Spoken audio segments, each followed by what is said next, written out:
Yo, welcome to TDY, where we equip the motivated millennial with the methods and mindset required to actualize success. For those that don't know me, my name is Winnie. You could call me Winston, or Winnie is really up to you. And today we're going to be diving into a topic that's very, very near and dear to my heart. Something that I've been running by some of my mentors for a while now, struggling with. It's whether or not an MBA is worth it. So if you're just starting out your career, or you're a couple years into your career, or honestly, even if you're a few years, 10 or more years into your career, and you're still teetering on the edge of like whether you should do this or not, I really think this video is gonna help you. I really think it's gonna give you some clarity on this subject, so stick around.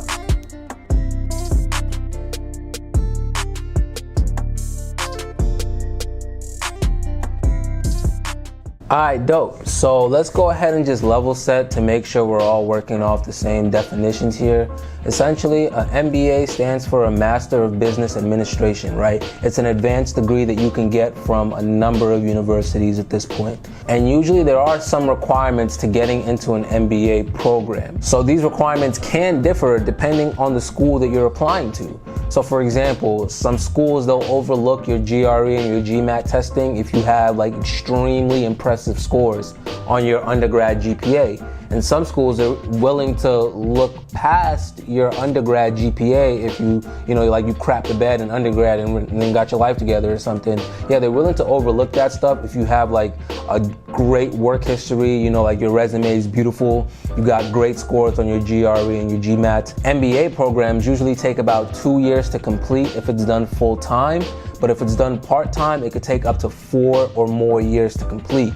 This is because you really get to break down the number of classes you take per semester, and it has to work with your schedule, right? Like, not a lot of people can afford to give up 2 years to go sit in a classroom and learn again, right? Like that's what college was for. So a lot of part-time programs really offer you that flexibility by just dragging it out a little bit further. An MBA is like a very, very general degree, right? Like this is why a lot of C-suite employees have this. This is like the CEOs, the CIOs, the CTOs, right? Like these are the degrees that they give a very high level view of business administration. That's why these guys have it. But here's my first pro tip. Generalists usually don't get paid that well. Even these C-suite employees, CIOs, CTOs, CFOs that have MBAs, they have concentrations in their MBAs. Usually specializing in a niche field maximizes your earning potential. So something like general technology, right? Like you're a general technologist. Granted, you might be able to earn a little bit doing that. You might be able to earn a lot doing that, but it's not common, right? But now let's say that you are a master in database administration and all things database. You are much more likely to find a lucrative position as a specialist than you are as a generalist. And that's the case with anything. So when you're thinking about your MBAs, make sure that you can specialize in a particular area. And that's really what concentrations are there for. So there are like a good amount of concentrations that you can go into in an MBA. There's like finance, there's IT, there's marketing, right? Supply chain, logistics. There's even entrepreneurship. I wouldn't recommend that, but it's there if you want to specialize in that. What I'll do is I'll include a link to a full list of MBA concentrations in the description in case I didn't mention any that you were interested in, or in case you wanted to see what else people had to offer. So look for that in the description. Also, like I said earlier, MBAs are usually for people that want to take the managerial route, right? So these are the people that want to be like the IT managers or the data analytics managers. But now if you just want to be like a great data scientist, right, and be in the technical weeds of it, then maybe an MBA is not for you. At that point, you might want to just get a master's in that field. Alright, so now that we know a little bit more about MBAs, let's jump right in and ask the question, is it worth it? Right, I've made 2 lists here. Get your MBA if, or do not get your MBA if. And use these lists to really help you decide. Like once again, what's worth it for you might not be worth it for me, and what's worth it for me might not be worth it for you. So please take this information, do your research on it, and use it to make an informed decision. You ready? Let's go. You should get an MBA if you want one. Straight like that. And it's because you're paying for it. You're spending your time. you're the one doing it. It's your life at the end of the day, right? So if you want to do something, please go do it for yourself. Just keep in mind that this is an investment that you're making in yourself. So make sure it's a wise investment. Make sure it's something that's going to add joy to you. Make sure it's something that's going to add money to you instead of the opposite and take it away, right? Make sure that this is something that you've vetted, you've done your research on, you've researched the programs, you've researched the concentrations, you've had job interviews lined up, you have things in place before you take this step. But if you want one, go do it. I'm not going to tell you not to. You should not get your MBA if you don't have a plan around it. And one of my old managers actually told me this. He said that everything after that first degree should really be done systematically. Like, think about it. We get that first degree and then we start applying for jobs at random, hoping to land something, right? And honestly, that's the same mentality that we take into exec and managerial positions with our advanced degrees like MBAs. An entry-level position has certain skill sets and certain challenges that you can kind of just waltz right into and be okay in. But an exec level position, you really need that solid foundation, which is why if you haven't spent the time building it up yet, I really advise against getting this degree. Instead of jumping right into an MBA program, I would really suggest building up your professional experience, building up your network as well, potentially researching different positions that you would want to land into, and just drawing out a career schematic so that you're not taking shots at random here, right? This is a lot of money that you're investing in yourself. If you're just getting it because you feel like it, or because your parents want you to get it, or because you saw somebody else get it and you think, yeah, this gotta be the wave, I promise you, you're gonna disappoint yourself. Go back to the drawing board, wait it out. This is not for you right now. You should get an MBA if your employer is paying for it. So this is a thing that employers will do, right? Like, they'll pay for parts of your MBA, or they'll give you like tuition reimbursement that you can use towards an MBA program, or any degree actually. And I think that if you have this option, please take it. It's like an employee match except for education. Like, take it, advance, and then, do whatever you want to do after that. Some employers, they'll do things like, we'll pay for this, but then you have to stay with us for like 2 to 5 years afterwards. And that's fine. Do that, because at the end of the day, like, you need that experience anyway, right? You need work experience, right? And you also need to take a degree, right? You need to get that MBA. You got to get that degree. And what you can actually do is drag out your MBA program over the course of however long, right? To maximize the experience and minimize the stress of a full-blown, full-time MBA program that you're going to have to be dealing with while working. I was actually Googling this and I came across a list of different employers that pay for their students' MBA programs and like tuition assistance and all of that. And I know this is not like a complete list because I know a bunch of other employers do it, but the ones that I saw, I'm gonna put a link in the description as well. So go ahead and check that out and start messaging recruiters on LinkedIn. You shouldn't get your MBA if you're not comfortable paying for it. Bros and sisters, listen up. All MBAs are not created equal. There's tiers just like everything else. So I like to think of like tier 1 is like the first 25 schools. These are like your Wharton Business School, right? Like your Stanfords, your MITs. And then you got your tier 2, which is probably like from 26 to 50, and then tier 3, which is 51 to 100, right? There are programs out there that you can go to and you can spend $20K in a year and a half and get your MBA degree. But then when somebody looks at that on your resume, they might as well see Bobo's Clown College on your resume. And is that really what you want? Like, keep in mind that a lot of the value prop for these MBAs are just the prestige of the university.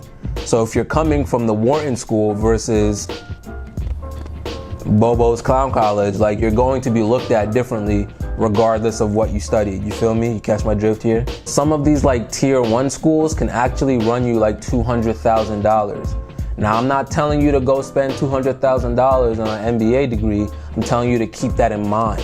The average cost, however, is like $70,000 to $200,000. So I'm sure you can find a great school within that tier 2, tier 3 for around $50,000 to $60,000. I strongly advise, if you're not comfortable paying at least $40K and up for your full MBA program, this might be something that you should put on the back burner right now and potentially save up for it, or try and get creative, see if there's any tuition assistance that your employer offers. Just play around with it a little bit. But if you're not comfortable paying $40K or more, don't do it, because it's not worth spending $20K from a trash college that nobody's gonna respect when they see on your resume. You should get your MBA if you know exactly what you want out of it. And this is exactly what I mean. The value of an MBA is not always found in the information that you learn in class. A lot of the time, the value prop comes from the prestige, it comes from the networking, it comes from the connections that you're able to build within these MBA programs. Think about it. If two people are in front of you right now, one of them says, I went to Harvard, and the other one says, I went to Susquehanna Community College, like, you would immediately attribute the prestige of the universities to the respective alumni, right?